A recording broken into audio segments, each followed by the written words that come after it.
This podcast is recorded on stolen and unceded Aboriginal land. We acknowledge the First Nations and elders of this country and join their calls for justice. Always was, always will be Aboriginal land. Do you want to kick us off? Well, it depends if I have room. Maybe I don't have room to just ask you a question. I was going to ask if when you were little, did you have like a presents suitcase? Like A presents suitcase. like a place where your mum would go if you had to go to a party or like it was your friend's birthday and you needed a gift for them, and it was basically just like this collection of stuff that you could gift to a child. I think usually like re-gifted stuff as well, stuff that we don't want that then The offload box. It's like one of the smartest things my mum ever did. It's so great because, yeah, it'd be Saturday morning, your kid hasn't thought of this shit and they're like, oh, yeah, I probably do need a present for Sarah for her birthday. And mum just brings down the suitcase and she's like, all right, pick your trash. Wow, that is good. No, what made you think of that? I don't know. Couldn't tell you. I don't know. It's not a political take. It's just something I was thinking about. Anyway, hey. You know what I consider the present suitcase is the Greens policy platform filled with great ideas. The greatest gift of all. That's so true. Thanks. This is, of course, Serious Danger, a podcast about green politics in Australia. I'm Emerald Moon. That's Tom Ballard. This is not an official Greens Party podcast. This is the Patreon feed. So this is the feed that you have access to because you support the show. You are our lifeblood. You are our fans. You are our friends. And our dogs. We love you. Our danger dogs. You are our danger dogs. It is this show. Did I say it's produced by Michael the Griffin? I'm really sorry if I didn't, but it is, and you pay his wages. Great. This is a subscriber episode, and I feel like you might have an inkling because you would have seen the name of the episode before you clicked on it. But in this episode, we are returning to Paddy Manning's Inside the Greens. We're completing chapter 10, Milne Rebuilds. Feels like it's been a little bit okay. We don't normally record at night. I hate nighttime recordings. It's been a long week. It's a Monday, but anyway. Yeah, that's right. It's been a minute. We've slowed down on our Inside the Greens momentum, but we're back. We're going to finish this chapter. If it kills us, quickly before we do that, a reminder, if you haven't already, to buy tickets for our live show in Melbourne that's coming up on the 1st of November. It's a Saturday. It's at 4 p.m. and it is our 200th episode. It is also my last weekly episode. Yeah. So it's very special. But it's even more special because you have a special guest that we just announced. Comedian, presenter, writer, friend of the show, Will Anderson. Actual listener to the show. He actually listens to the show. I think he's a patron, actually. He's a danger dog, I believe. Yeah, no, he is. Yeah. Totally. Hi, Will. Thanks. Hi, Will. Yeah, come along. Tickets are $30 and they are selling fast. So seriousdangerpod.com. Jesus fuck, guys. All right. Maybe you should talk the rest of the episode, Tom. Good thing you prepared this. seriousdangerpod.com. Buy tickets. Thanks. Thanks. All right, chapter 10. Yes, Milne Rebuilds Part 2 is what we're about to launch into. Do you remember much of Part 1? Do you remember all the spicy drama that we got stuck into? I do the thing. I remember as I read. I remember Sarah Hanson-Young walking past a table of journalists and saying that under Christine Milne, the party was marching to a slow death. Oof. Yeah. Spicy stuff. Christine Milne had taken over the leadership as Bob Brown had sort of waved goodbye. We have the 2013 election, which did not go well, I think it's fair to say. Bit of a fallout, yes, the tension within the party room for Sarah Hanson-Young. Bit of a fallout between Ben Oquist and Christine Milne as well.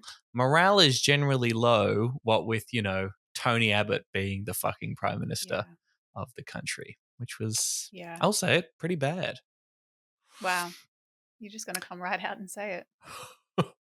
We're behind the pain wall. I'm prepared to put out these spicy takes here. The rest of this chapter is going to be the rest of the time of Christine Milne's leadership of the party. She will retire by the end of this particular chapter. Spoilers. Spoiler. And yeah, there's some juicy stuff here. It's good. It's good times. Now, remind me again, what are you doing in 2014? I'm in my legal secretary era. I'm working at a Oh. little boutique law firm in Byron. That's right. Yeah, I think this is just before I moved to Brisbane. Maybe I've started uni potentially. Oh, okay. So not yet a communist of any Starting kind. for me. No, on the path No. though. into the communism pipeline that is our universities, as we know. Well, indeed, the indoctrination, re-education camps. That is Exactly. That's right. Do you go to Griffith or QTE? Yeah, Griffith. Okay, cool. Yeah. Shout out. All right. The second half of the chapter, we start in Tasmania. In Tasmania, the tide was also going out on the Labor Green government of Premier Lara Giddings. The Greens' historic achievement of taking ministries in the minority government of Premier David Bartlett, then of Giddings after he resigned early on, had proved a mixed blessing. In a repeat of the experience under the Labor Green Accord 20 years earlier, as discussed on the show in this book, Tasmania's financial situation turned parlous as state revenues dived by $1.5 billion in the wake of the GFC. The state was going broke, Nick McKim recalls. There was no doubt we needed a tough budget. So he's in there. You got Greens people as part of this sort of Labor Green government. Nick McKim holds portfolios in this particular government. Cassie O'Connor, I believe, as well, is in there. Yeah. Just as in the Accord years, education came in for spending cuts, with budget papers flagging the closure of up to 20 local schools. After consulting experts and local communities, McKim took the view that some school closures were justifiable on educational grounds. Tasmania tended to languish at the bottom of league tables on educational outcomes, partly for socioeconomic reasons, but also because there were too many tiny schools, McKim says, including one high school with just 16 students. In the end, no closures were forced, but 7 agreed to close. The simple fact is, if you consolidate your schools, more children get access to highly trained and expert teachers in the area of their expertise, he says. It was politically toxic, but justifiable on merit. McKim's approach was much more pragmatic than the over her dead body stand Christine Milne had taken in defence of small country schools 2 decades earlier, and was emblematic of the compromises inherent in going into government. The problem, in hindsight, was that it was done as a budget measure, McKim says. It should have been an education measure. Yeah, I was intrigued reading this. As someone who went to a tiny little school, my primary school had about 50 kids. Yeah, okay. And I know that at some points it has been on the, like it was maybe going to close, but it's kind of hung in there. And I would credit my early schooling with I've been thinking about it recently for unrelated reasons. My primary school teacher kind of came up, and hugely formative years, and I feel like I got a great education and experience because it was such a small school. Really? Yeah. Was it a well-resourced school? It's a public school, or were you struggling for resources? Not particularly. Yeah. I mean, and look, they're obvious. I don't know. I think that, yes, there would be other people who would be like, oh, you would have had better opportunities or more opportunities at a different school. But for me, it felt like the right school, even though I have an academic medal from the school that reminds me that the motto of the school was pursue excellence, and pursue was spelt wrong. Oh, Jesus Christ. It was a damn good school. Weekend has excellence. Jesus. All right. There was this one fantastic teacher there who I had for a few years, and I think she did then leave to teach at a bigger school, so maybe. I mean, this example sounds. I mean, the Jeff Kennedy example in Victoria was also apparently, horrific during the 90s, just shutting down schools left, right, and centre, all because of budget crisis and neoliberal logic and austerity and so on. I mean, this sounds like the least horrible version of it, in that it sounds like no closures were forced, and some schools voluntarily were but chosen. But that not everyone in that school would have been happy with it. right? Sure. Like, Yeah. but yeah, I think I am being like, I suppose I can see the argument here, but yeah, I think it's almost like I think I lucked out being able to go to a small school where you get so much access to the teacher, but that is because we have an educational system that does not in any way does very little to prioritize student teacher contact time as much as it needs to, and classes are too big. Generally, that's usually the problem. Classes are too big. So maybe that's, if I had to choose between the two, I'd rather a small school, but I guess I understand. What do you reckon about McKim here trying to put the spin on it, though? Like, I'm not really sure Yeah, about. They said, He's like, if no, you did it on no. education grounds, it's fine, but as a budget measure, it was bad. It's like, well, I don't know. You're doing it at the same time. People will probably perceive it to be the same reasons. I think it's very difficult to differentiate between those two, particularly if there's all this budgetary pressure and the state's budgets are in a pretty difficult, dire straits. I mean, of course, people are going to say you're making the choice to shut down schools for the sake of your own bad budget mismanagement, right? Yeah. Yeah. It's almost actually like, would it have been worse if you just, for no apparent reason, like you were just like, we're just evil and we're going to close schools now? Even if you tried to make the argument that this is an evidence-based decision that would be better for your kids' education, and maybe it's better to have that thing where you're like, well, tough times, tough choices. People seem to buy that. I remember, it's interesting that, and this thing we're about to talk to now, I remember people bringing up the critiques of McKim specifically about his time in this coalition government and some of the choices he's made, including this one. Another fraught area was prison reform, which fell to McKim as corrections minister, the Greens corrections minister. Ew.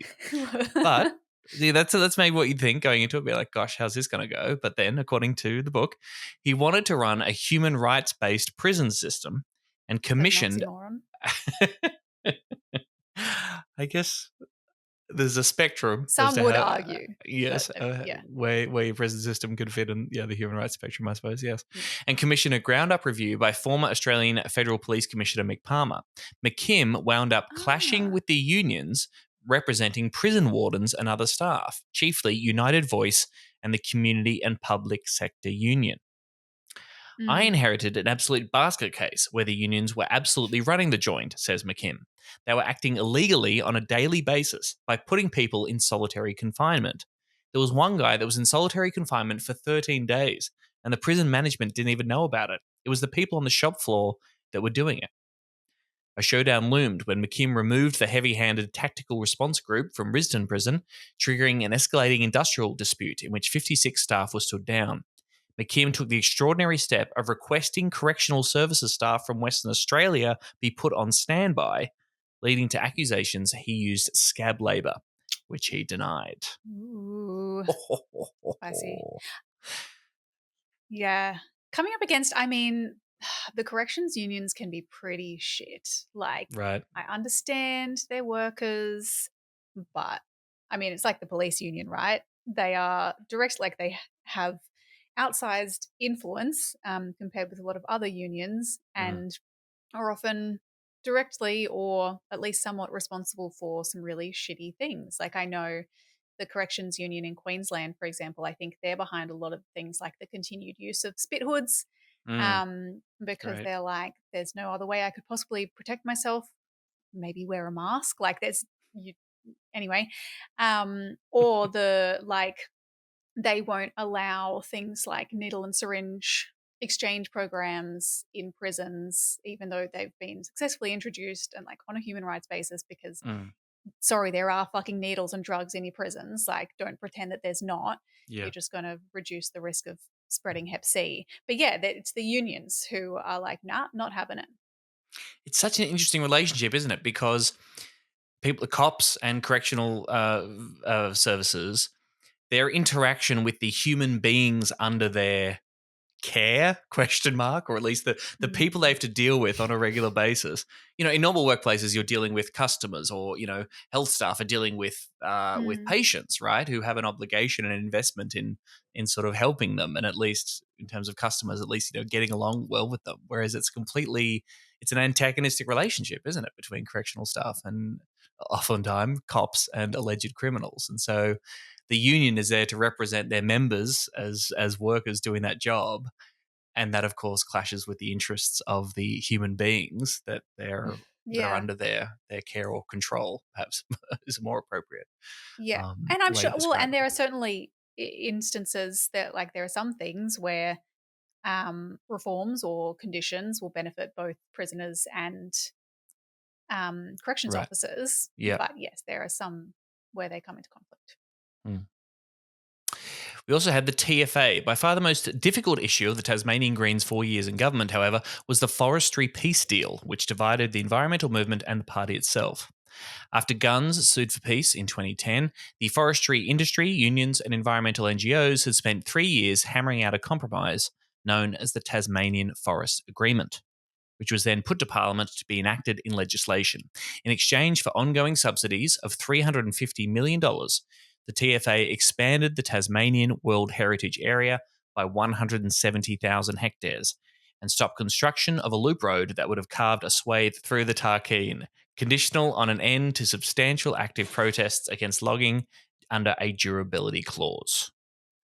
So apparently the Greens were quite happy with this, the TFA, and that what they came up with it. They're like, this is pretty good. This works out really well for us. Passed through the lower house, the assembly. Then it goes to the upper house where, according to Nick McKim, they took a chainsaw to it. Pardon the pun.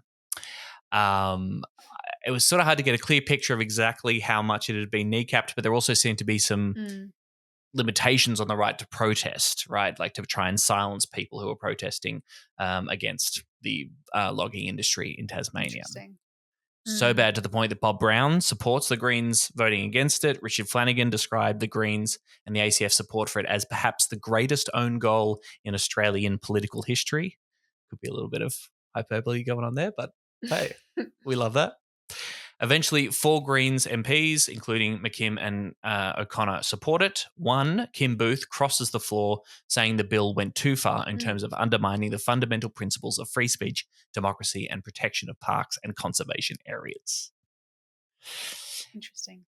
The Tasmanian Greens maintain they made the right call, or they do acknowledge that it did cause pretty serious fractures in the conservation movement. And I think maybe, yes, the environmental base, were not pleased. And again, another example of the kind of compromises that come up when one enters into government with the old Labor Party.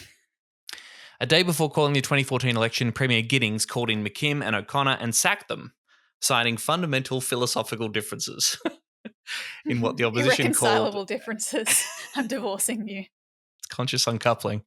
Well, the opposition, I guess the Liberals, called it a fake divorce. So I guess even when they get sacked out of the government, they've still got to be like, Greens and Labor love each other. They're still in bed. Yeah. With the loss of 2 seats, the Greens' vote plunged from 21% to 12.7%. Labor was thrown out, and the Liberals' Will Hodgman swept to power on a 12% swing, winning 15 seats out of 25. Gosh, that is pretty crazy. Wow.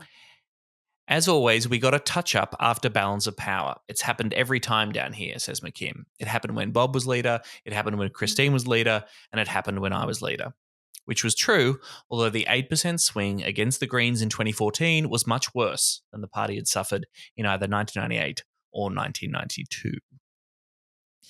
Okay. So, I mean, it's hard to see like whether a pattern emergency. I mean, the ACT example is of the Greens being in coalition with Labor for quite a while and for quite a few elections and managing to increase their vote before it all sort of fell apart more recently. I don't know. Is this the way it's always going to go if the Greens continue to enter into coalition and take ministries with Labor? Yeah, I don't know. I mean, it does kind of, I guess, provide some context and history for Labor's recalcitrance in Tasmania now. Yes. I think in the Tasmanian context in particular, yes, there's a lot of fraught history and bad blood there. I think we should set up like little therapy. We should all get everyone together and work through our trauma and get it all out. And then think about the future. All right, we then move on to Christine Milne's attempts to sort of overhaul the Australian Greens and try and bring in some new reforms to make it, as a federal body, a little more effective in her view. The reform push had its genesis in mid-2013 when Labor proposed that public funding from federal elections would go straight to the National Party organisations. The Australian Greens jumped at the chance to take control of this major funding stream. Election funding from the AEC went to the state parties, and in New South Wales was further divided between the state organisations for every Senate vote cast and the local branches, which received funding for each vote cast in their electorate. Does that make sense? Yes. Good. This all gets a little bit technical, but I think it's important. Lee Rhiannon, as the party's democracy portfolio holder, had carriage of the bill and was negotiating with the government for the administration funding to go to state parties, with some to the national level, consistent with a previous decision of the Australian Greens Conference. So great. So that's a democratic process. Everyone knows the doing deal. Your job, doing what the party has endorsed. Why? When Is there an alternative approach? When ABC's 7:30 program revealed that Milne had been secretly negotiating with the Labor government for the funds to be paid entirely to the national level. Milne persuaded the party room that she should handle negotiations herself, without telling Rhiannon, I guess. Rhiannon says the New South Wales Greens prepared for battle, incensed by the attempt to change the party structure through legislation rather than through party decisions. The crisis was averted when the coalition dropped its support for Labor's bill and the government dumped the reforms. That's pretty shady. Pretty shady. Come on. I mean, I don't know. So Lee Rhiannon is still. Oh yes, no, she's a senator. She's a senator for New South Wales from 2011. So she's there in the party room, and she has the democracy portfolio, and she's following the previous decisions of the party. And then again, just because you think of the leader, they go, yeah, it really does seem to keep happening. Then later, the Greens Federal Party Parliament Party Room had prepared a 3-page discussion paper setting out an ambitious overhaul of the party's constitution. So this is about internal reform within the Australian Greens. Strap in, nerds. Milne and Brown sort of came up with this list, items that had been bugbears for Milne and Brown since the beginning. I don't think you're going to like this list, I got to tell you. I don't think I'm going to like this. They wanted an online strategy to allow direct communications between the Australian Greens and members, unmediated by the state branches. Maybe that's probably fair enough. A national membership and member referendums. I guess that was alongside the branch membership as well, I suppose. A national registration with the Federal Electoral Commission, doing away with registrations in New South Wales, Queensland and Western Australia. A new funding model to give more money to smaller state branches. A restructured National Conference and National Council with a trebling of representation from the Parliamentary Party Room. Get fucked. That is kind of crazy. All MPs to have a conscience vote. No. We've discussed at length. No, you don't like that either. No conscience, thank you. Constitutional recognition of the leader of the Australian Greens elected by the MPs. Wanted to get that into the Constitution. More latitude for delegates to National Council or Conference to make decisions. And no term limits for office bearers. It's a pretty cringe list. Like you put this together and it's like, more power me, please. It's unabashed, it's bold, it's shameless, not hiding any of their aspirations. I mean, look, obviously I'm a Queenslander. I've been a delegate for Queensland on National Council, and I think it is set up as a bit of an adversarial kind of system, and so I have learnt to engage with the system of National Council and the Australian Greens with a bit of hostility, but there is just this ongoing conflict, right, of for some reason the federal party, like the Australian Greens, wanting more resources, more power, and the state bodies, particularly New South Wales and probably also Queensland, being like, no. Yeah. Which is interesting, which is reflected in sort of Australian political history too. Like overwhelmingly, Labor has tried to alter our constitution to concentrate greater power in the federal government, right? Whereas the right is much more likely to endorse, the federated structure so that there's more power, more disseminated power, and each state can sort of take care of its own stuff. Yeah. I don't know. I'm a little bit I don't know, bit torn on which You don't have particular model. concerns about like centralized decision making? I guess more when it comes to the question of like what Australia can do and the federal powers of the Commonwealth, it's much more about just fucking trying to get stuff done. Sure. And Well, that's the I think argument for this too, right? yes. I know. But yeah, and they would argue what the democracy comes in that people get elected to national council, and there's a democratic process to choose our MPs. But yeah, I don't know. Is there a difference between is there a way to have greater democracy while still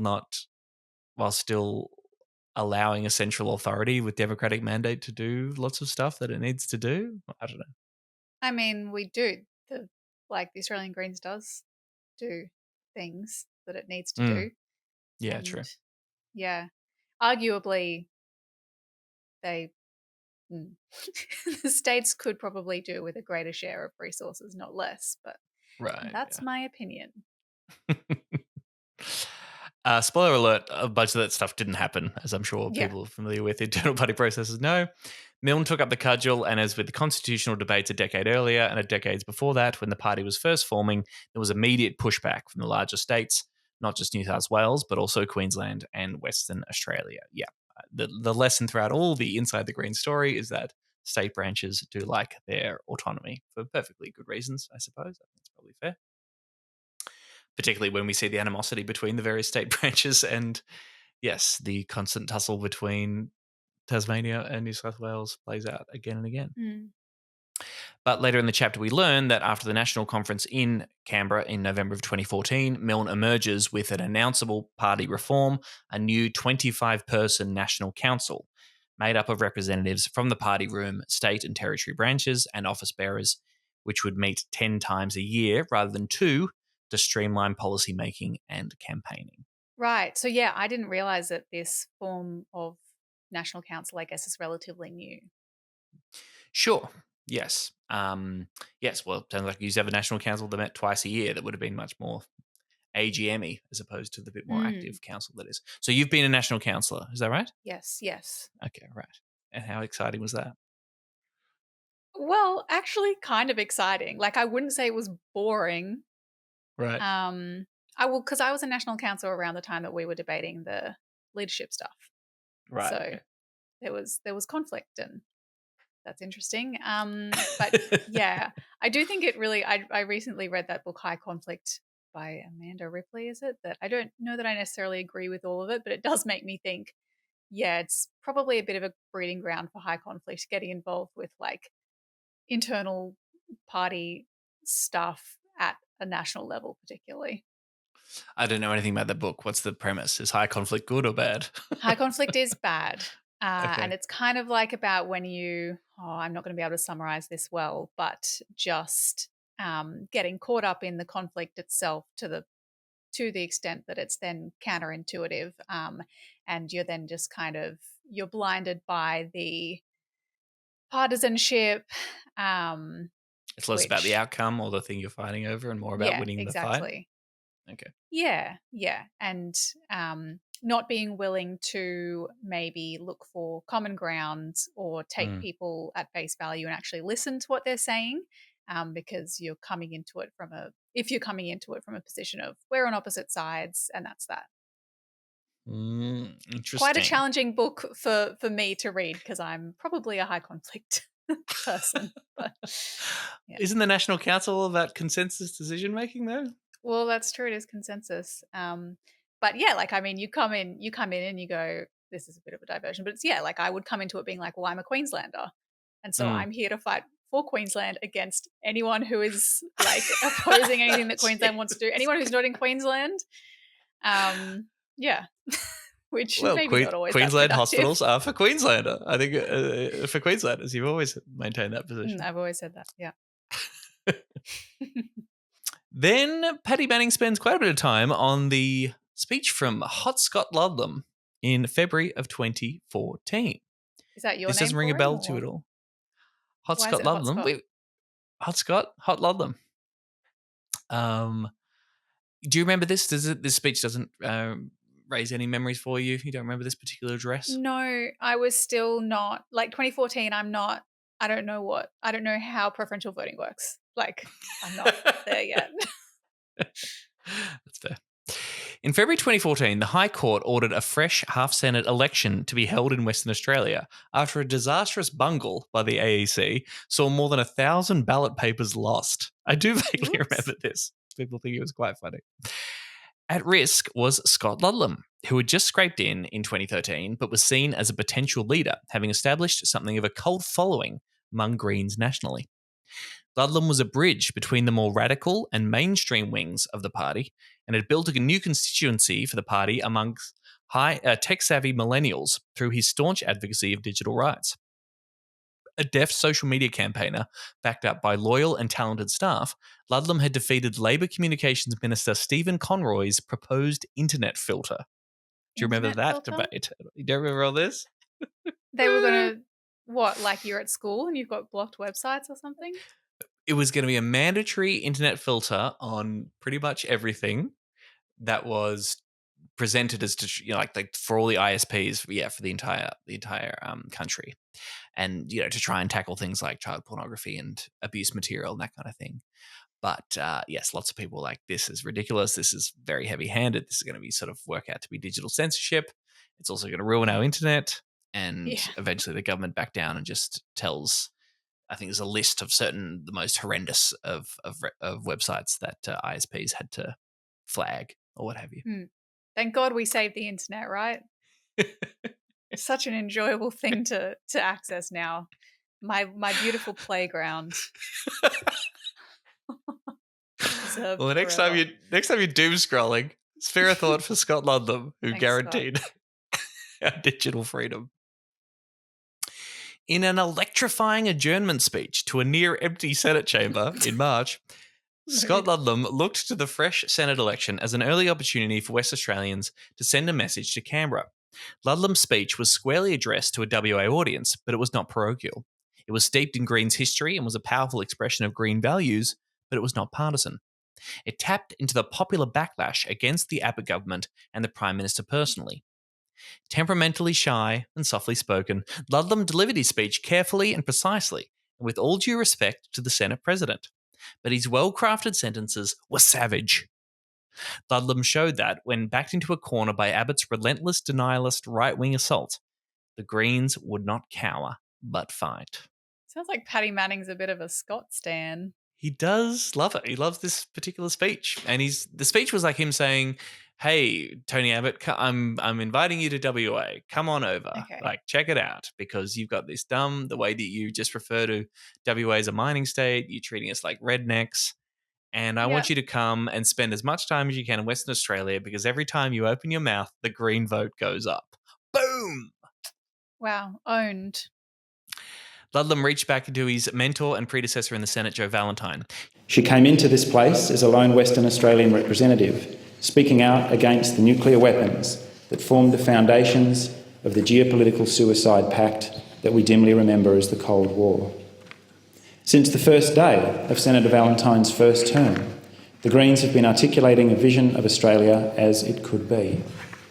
An economy running on infinite flows of renewable energy, a society that never forgets it lives on country occupied by the planet's oldest continuing civilization, and a country that values education, innovation and equality. These values are still at the heart of our work. What is at stake here, in the most immediate sense, is whether or not Prime Minister Tony Abbott has total control of this Parliament in coming years. But I've come to realise that it's about much more than that. We want our country back. Through chance, misadventure and somewhere a couple of boxes of misplaced ballot papers, we've been given the opportunity to take it back. Just one seat next April 5 and a whole lot more in 2016. Game on, Prime Minister. See you out west. In just over 7.5 minutes, Ludlam had spelt out exactly what the Greens were about, making himself out as a future leader, and had drawn a line in the sand against the Abbott government, which he predicted would be short-lived. The heartfelt speech took off on social media. Within weeks, it would have been watched by 850,000 people on Facebook and YouTube, and lit a fire under the Greens campaign in Western Australia. The party rallied to save Ludlam, hurling nationwide resources at the state campaign, harnessing thousands of volunteers to hand out how to vote cards, knocked on 20,000 doors, and called 50,000 voters directly from phone banks. The result was a massive 6% swing and a primary vote of 15.6%, the highest statewide vote the Greens have ever reached on the mainland. Wow. I do kind of remember this because I think everyone was feeling pretty fucking low with Tony Abbott. And yes, these clips from this particular speech was sort of going viral, and Scott just sort of has that manner that's just very no nonsense, unashamedly progressive, calling Yeah. out the bullshit, staring it down, and being like, "Yeah, I'm a fighter, and I believe in this stuff, and I'm cool, and believing in good Yeah. progressive left wing stuff is cool." You know, he He's makes like a you feel cool. young guy. Young for being in the Senate. Like, Yes. I think it's true. Yeah, it does make it. It also really shows how devastating it was to lose him from the Senate due to him accidentally being a Kiwi. Like, yeah, he clearly was a potential rising star, and I think a lot of people would have thought he was going to be a future leader. And I think that maybe, has he said this before on the show where he's like, it was kind of a blessing? I think he's pretty stoked to have accidentally got yes. out, but yeah. Towards the end of this chapter, you'll hear Scott Ludlam's thoughts on whether or not he should be a leader of the Greens Party, and Yeah. the answer might surprise you. Yeah. Well, anyway, it's a good speech. Even if you get a chance, we'll put a link in the show notes maybe, and people can watch the whole thing. It's it's only about 10 minutes. Then we get a bunch about the 2014 budget, which I don't think we have to spend too much time on. People remember the 2014 budget from the Tony Abbott administration was a disaster. Massive cuts of spending for health and education, $7 Medicare co-payment, cuts to the ABC. Kind of the basis of the Mediscare stuff, right? Is like proposing this co-payment. Right. That was going to bring back, yes, or saying they've got form. Joe Hockey and Tony Abbott wanted to introduce a $7 payment every time he went to see the doctor. Cuts to ABC, SBS and CSIRO. They wanted to abolish the Clean Energy Finance Corporation and the Australian Renewable Energy Agency. Wanted to get rid of that. It was bad. It was very, very bad. Yeah, and it was this is a terrible political decision. But it was great. Just this uncut, unvarnished vision of the right-wing coalition, or certainly Tony Abbott's vision. Yeah, what's going on? Big business is completely quarantined as the community pays, said Milne, and in particular, it is young people and sick people who are going to pay the most. So obviously the Greens weren't going to support it. There was talk about whether or not they should block supply in the Senate. We still have control of the Senate before the new Senate enters. That was quite a bit of a to-do. Milne said the idea was awesomely stupid politics. So in New South Wales, you had Lee Rhiannon and others sort of, trying to, I guess, open that discussion, or at least campaign around it a little bit and sort of say, should we block supply, which is, some would argue would trigger a constitutional crisis like what happened in 1975 when the Liberals refused to pass the Whitlam government's budget. Bob Brown was very upset. He said, looking back, talking of blocking supply was simply beyond the pale. We had a group of New South Wales parliamentarians who were publicly campaigning for the Australian Greens to block the budget to bring down a government that had been elected for less than a year. For what purpose? It would have been a disaster. This was the same group of people as always said the Australian Greens should not comment on New South Wales affairs, but when it comes to Australian Greens affairs, were publicly running a campaign which wasn't responsible and which was not what the leader, Christine Milne, at the time was saying. I don't like the way that he's framing that. That doesn't feel like the strongest framing. Like, I want to hear These why are members you of think your it would have party. been a disaster. Yeah, like there's New South Wales senators. It is New South Wales is part of Australia. New South Wales residents Famously. go to the doctor.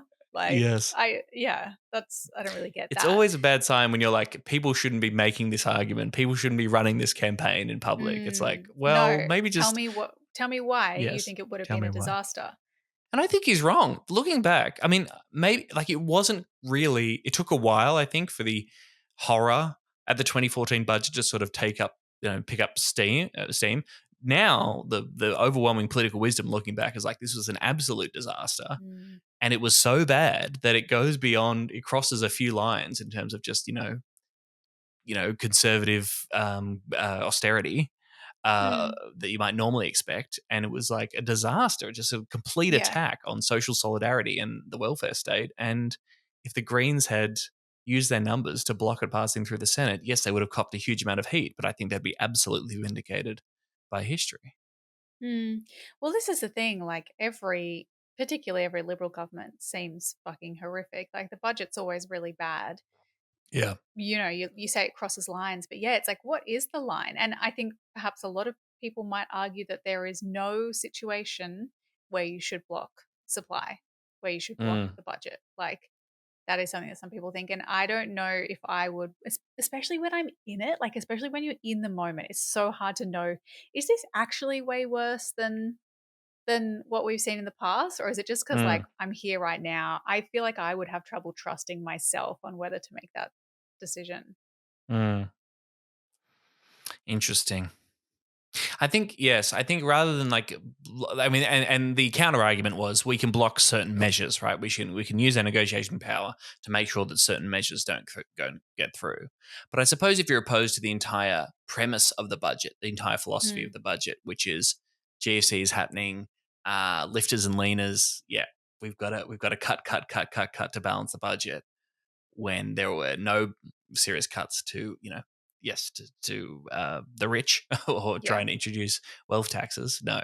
The entire burden of the global financial crisis, which was not ordinary people's fault, was going to land on them while the banks got away scot-free. I guess we'll never know. But then what happens next, and like, is that easily communicated to the electorate? Do the Greens have the power to communicate that clearly, that this was, about the entire economic ideology of the thing? Do ordinary people... Well, you trigger a double dissolution election, and I reckon in 2014 you would energize the Greens and the progressive base to be like again, it'd be interesting to see when exactly the toxicity of that budget truly kicked in, I suppose. To be like what a double dissolution election might look like. Yes, people would be pissed and would make the argument that this government just got elected, but the budget was so bad that maybe it'd get you a lot across the line. Here was another weird wrinkle. A week before the sitting of the new Senate, in which Palmer United's 3 senators would wield the balance of power, another of Abbott's policies tanked when former US President Al Gore joined Clive Palmer himself at an unlikely press conference in the federal Parliament's Great Hall. Press conference. Unlikely. Very unlikely. The billionaire coal miner announced that although his party would vote down the emissions trading scheme, it would try to reintroduce something similar later and would in the meantime save the Clean Energy Finance Corporation, the Climate Change Authority, and the Renewable Energy Target.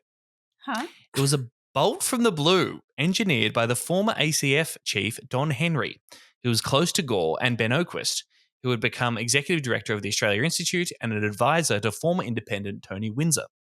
For the country's climate policy, it was a huge win, as both the CEFC and the RET in particular would go on to deliver millions of tonnes of greenhouse gas emissions reductions. For many Greens, however, Oquist's collaboration with Palmer was the last straw, ending his decades-long relationship with the party and killing off any prospect he would come back as a staffer or a candidate. Milne was completely blindsided and wrote in her memoir that it was the most bizarre event of 2014. She could understand the tactical motives of Henry and Oquist, but could not believe that Gore would give credibility and political cover to a coal baron who had stood for election to destroy carbon pricing. Gore's credibility in Australia was all but destroyed in a single day. Weird. I don't remember this at all, I must say. And I always thought it was sort of the Greens that saved the CFC and was able to manage to push back against these things. Because they got rid of the climate change. Did they? Or they got rid of the climate change, whatever became the Climate Change Council. Abbott did manage to abolish that. But like Tim Flannery's sort of outfit, so that did happen. But no, apparently we have Al Gore, Ben Oquist, and Don Henry. Clive Palmer. And Clive Palmer to thank for hanging on to those important things. That's bizarre. All right, a few more little tidbits before the end, and we say goodbye to Christine Milne.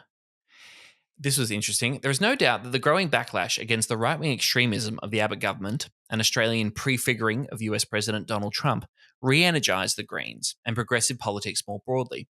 At a Greens Political Education Trust meeting in Sydney's Inner West, on a panel alongside Lee Rhiannon and Adam Bandt, soon-to-be pre-selection candidate and staunch unionist, firefighter, for God's sakes, Jim Casey, welcomed the new activism, saying that he would prefer to see Tony Abbott returned as Prime Minister with a Labor movement that was growing, with an anti-war movement that was disrupting things in the streets, with a strong and vital women's movement, Indigenous movement, and a climate change movement that was actually starting to disrupt production of coal. I'd rather see Abbott as Prime Minister in that environment than Bill Shorten as Prime Minister without it.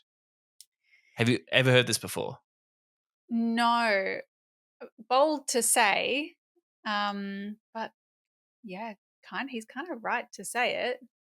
Well, the full context of it, I think, is pretty accurate. But would you be surprised to learn that in the future, this particular quote would be used as a cudgel against Jim Casey by Labor members, focusing entirely on the idea that he would rather see Tony Abbott as Prime Minister than Bill Shorten? Yeah, so what? It's just presented as, I would rather see an Abbott Prime Minister. I just love Tony Abbott. Yeah, I'm in the just love Greens and I Tony love Abbott. Tony Abbott That's and I how it hate Bill works. Shorten.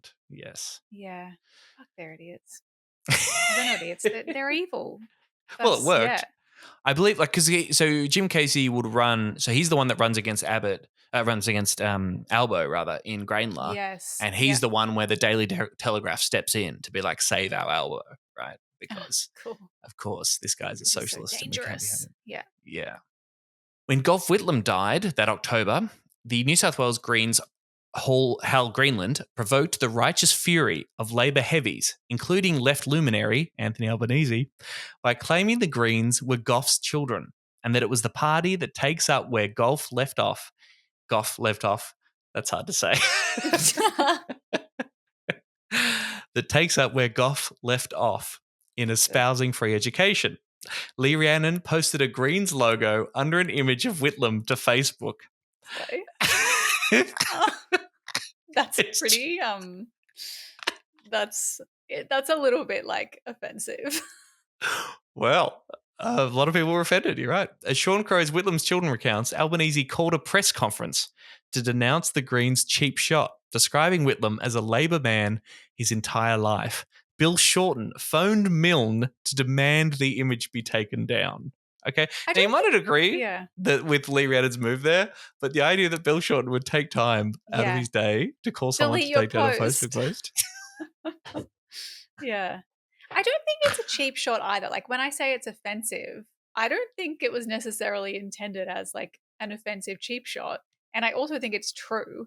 Like, the Greens are closer to Whitlam than Labor are now. But you do have to think, like, you're using, people who knew and loved Gough Whitlam might be like, I don't know about that. Don't know about this.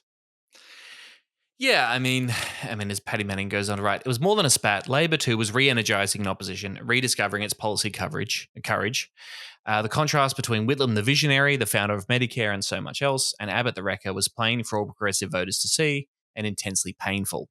On Whitlam's death, Australians were reminded what politics was supposed to be about.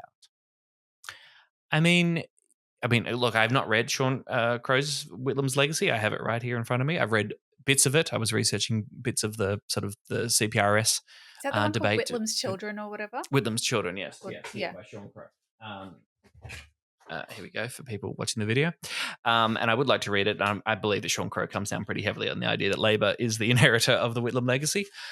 But I mean, as Adam was constantly saying, Adam Bandt saying, it's like, in terms of social democracy, sorry, you need to look at, the policy platforms of these two parties and recognize that one of them is far closer to the social democratic vision of Whitlam than the other. Yeah, I know that it's one that, like, a lot of people use this in Dornoch, like, have found it resonates a lot with people who were supporters of Labor based on the Whitlam years. And so many people, who grew up in that era and loved Whitlam have become Greens. And I think, it really strikes a chord with a lot of older Labor voters when you're like, they're not the party of Whitlam anymore. We are. They're kind of like, they're not. And these are closer to Whitlam's vision. Like, I think you're really kidding yourself if you're in the Australian Labor Party right now, and you're like, yeah, we're like Whitlam, we're carrying on his legacy. Like, come on, really? I mean, having said that, if you look deep into the legacy of Gough Whitlam was from the right of the Labor Party. He has some pretty dodgy comments to say about Vietnamese refugees, and Sure.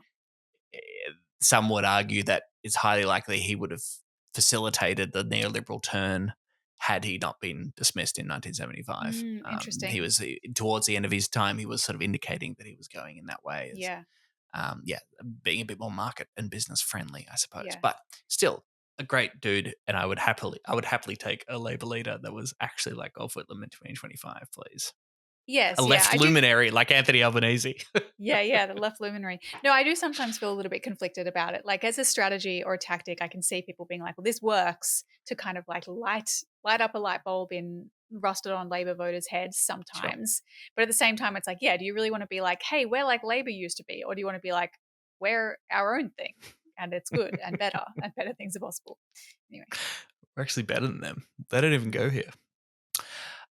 Briefly, we had 2 state elections as well. The Victoria state election, when actually the Victorian Greens state vote remained pretty heavy, but thanks to preferences, we jumped from 3 to 7 reps. That includes Ellen Sandell. Heavy or steady? Steady? Look, I've had some wine. Wow, heavy vote, man. What does that mean? Steady vote, but we've increased our representatives. Great. Ellen Sandell wins the seat of Melbourne. Congratulations, Ellen. And Sam Hibbins wins in Paran, the first time that the Greens had taken a seat off the Liberals in Australian Greens history in 2014. So there you go. We also have a New South Wales state election in 2015. That's with Mike Baird wanting to privatise the state's electricity networks. Greens campaign against that. John Kay is easily re-elected, along with number 2, Maureen Faruqi, enters politics. Jamie Parker is returned in Balmain. Jenny Leong runs and wins in Newtown, inspired by the Victorian Greens example, with the highest primary vote in the country at 45%. We also have Jeremy Buckingham do very well. Oh. We'll meet Mr. Buckingham again further down the track. But whatever you think of his personal conduct and his later condemnation of the Greens as evil Marxists, he was very good, apparently, at organising around environmental issues and the Lock the Gate campaign. So sure. Good luck to him. Oh, yeah, I did want to mention this. The Greens, New South Wales Greens was doing very well. And on election night, at the grandstand at the Sydney University Oval, Green supporters were ecstatic at the swag of lower house seats, chanting 4, 4, 4, 4. 4. What a funny chant. Is that cool? They got 4. Just 4. Yeah. Well, actually, they thought they were going to win 4. They actually got 3 lower house in the Assembly and 5 in the Council. 3. Yes. 3. We got ahead of ourselves. We've all been there. Then the chapter closes out with saying goodbye to Christine Milne. Within weeks of the New South Wales result, Milne decides to move on. She's had 25 years in state and federal politics. She's about to have a grandchild, and she reckons she's Sorry, I have done. to tell the listeners that in your notes you actually wrote she's about to become a grandchild. About to become a grandma. Which I really like the idea of. Becoming a grandchild. You know what I mean. Now, in her memoirs, we don't know much about her preparing her successor for the leadership, but it is true that she sounded out Scott Ludlam, gave him a call, but apparently he didn't feel ready. Okay. Plus, he was a New Zealander, so. Yeah, he was like, I'm secretly a Kiwi. What? Nah. I can't do it, bro. I don't know how to be a leader. I'm not ready. South Africa? No. Yeah, I'm much better at South African. I'm not ready to be a leader because I'm actually South African. I'm not even close to Australia. New Zealand, at least it's pretty close. There are a lot of them in Perth, so that makes sense. Yeah. All right, there was some more drama. Once again, we have a leadership spill in the Greens. Not even really a spill, but a transition, and some hurt feelings still going on. On the morning that Milne announced her departure to her colleagues in the party room at 11:30 a.m., there was shell shock and then a moment of uncertainty. Who would put their hand up? According to Lee Rhiannon, it was soon very clear what was going on. At the start of a scheduled party room meeting, Christine announced that she was resigning as leader, and the party room would adjourn for about an hour for the MPs to discuss the matter, and then we would meet again for the ballot, she noted. Before adjourning, Di Natale indicated that he would nominate for the position of leader. It was widely assumed that Bant, then the deputy leader, would most likely nominate to be leader. Rhiannon observed, in that 1 hour, when people like Scott and Larissa would not return calls, some of us concluded that the changeover to the new leadership team had been agreed to by an inner circle. That was confirmed when the party room reconvened. It was clear Adam did not have enough support, and he chose not to nominate, leaving Richard as the only nominee. Larissa and Scott had put their hand up for co-deputies. Now, you're only going to put your hand up to be a co-deputies if you've already worked it out together. That doesn't just happen when you're sitting in a meeting. The impression was that Christine, Richard, Larissa, Scott, and Rachel, who retained the position of whip, had it all worked out. It was already signed off. In the end, it was only a single nomination for each position. Don't you hate that? It's pretty mean, isn't it? You rock If up and only- you're like, you go to a meet. You don't. Have you ever got to a meeting and you realize that there was a pre-meeting meeting? Pre-meeting and you missed all that. Yeah. I mean, I don't go to many meetings where it's important. I'm on my building committee meeting for the apartment building I'm in, and I'm so glad, and I'm not across anything, and I'm just so glad that they're probably having pre-meeting meetings. That's fine. I don't care. I don't care. But man, if only there was a better way to choose the leader of the party somehow that didn't involve all this kind of interpersonal. Come up with something. What if it's like for every one member, they would have one vote? Interesting. And then and they could like vote democratically. You can sort of put it out there. You could argue, you sort of, campaign. You could sort of say why you're qualified to do the job. I don't know, though. I feel like that'd be the right thing for a party that has participatory grassroots democracy as one of its pillars, though. Straight after the meeting, Lee Rhiannon went on Sky News and complained that she personally would have liked more time and said the party had learned some lessons today. That after, just again, Lee Rhiannon on Sky News. Love it. That afternoon, at his press conference as leader, Di Natale told journalists who pressed him repeatedly, someone may have been disappointed with the outcome. Surprise, surprise. That's politics, right? And then he slid on his sunglasses and swag it off. Okay. Pulls up his turtleneck. Surprise, surprise. Let's go now. Let's represent mainstream Australia. Wow. Bant, who was dumped as deputy, tweeted bravely, "Congratulations, Richard and the new team. Very happy to hand over deputy to focus on new baby due in few weeks and winning further reps seats in Vic and New South Wales." Because he was tweeting like he was sending a telegram, apparently. Yeah, you read that out, but it's actually like the happy to hand over. Focus on new baby. Stop. Stop. In a few weeks. Stop. Ludlam asked in subsequent days why he didn't want the top job, said only, "I think Richard is a better bet, to be honest." Oh, a better bet. Believe in yourself. You can take that a lot of ways, though. That's a very, that seems deliberately kind of vague. Yeah. Milne sort of says goodbye. She gives a national press conference farewell speech, I believe, but it's all pretty brief. And she just sort of waves goodbye and thanks very much. She says, "It's a humbling experience to carry the hopes of people for a more caring society and a life-sustaining planet on my shoulders." She finished her last speech by quoting a few famous lines from Thoreau. "The cabin passage was not for her or the Greens," Milne claimed, urging her party to enjoy this moment in Australian politics when the old neoliberal order is crumbling and what replaces it is being actively imagined in order to give our planet and people a safe climate and future. I hope so. Yeah, I hope you're right, Christine. Are we there yet? That's the end of chapter 10. Milne rebuilds. Next time, chapter 11, The Real Opposition. We're moving into the Di Natale years. Enjoying the moment. Enjoying the moment. Would love to have Christine on at some point to pick her brain about all these sorts of things. She's in her early 70s these days. As we've mentioned, still pretty active on the social media, calling out a lot of bullshit and defending the Greens left, right, and centre, which I like to see. She's still waiting to become a grandchild. That really tickled you, didn't it? Yeah. But there you go. That is Inside the Greens, another installment. We are so close to the end of this goddamn book. Is the next chapter the last chapter? No, I believe there's Or is it chapter the 11, penultimate? then chapter 12, then there's the extra bits after that. But not the- you can end the okay. history below. Yeah, okay. So it's it's the penultimate proper chapter. Yeah, we're getting close. Nearly there. Nearly there. Thanks so much for listening and for supporting the show, Danger Dogs. We love you as always. Do us a favor, if you haven't already, please spread the word. If you like this show, let the cool lefty people in your life know and say, hey, check out Serious Danger. These guys are great. And follow us on all the social media. Message us anytime on the Patreon website. Via Patreon. We love hearing your feedback. Anytime, please get in touch. Thank you, Emerald. Thanks, Tom. Goodbye. Serious Danger Australia.